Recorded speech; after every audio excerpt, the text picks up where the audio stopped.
Mano ba rwai mynta. Mano ba rwai mynta. Who is singing now? Who is singing now? Kisur kiwan na yeng mane. Kisur kiwan na yeng mane. The voices are coming from the church. The voices are coming from the church.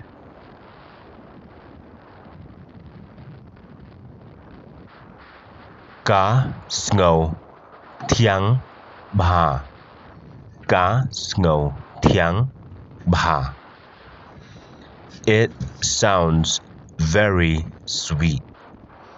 It sounds very sweet. Cá lynti cá la red mynta.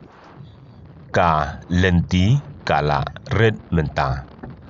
The road is small now. The road is small now.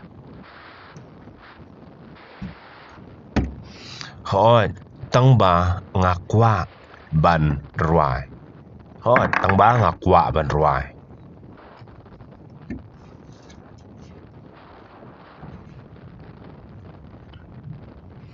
Yes, but I want to sing. Yes, but I want to sing. Ngã qua ban im cả jing im ba tham mai. Ngã qua ban im cả jing im ba tham mai. I want to live a new life. I want to live a new life. I want to live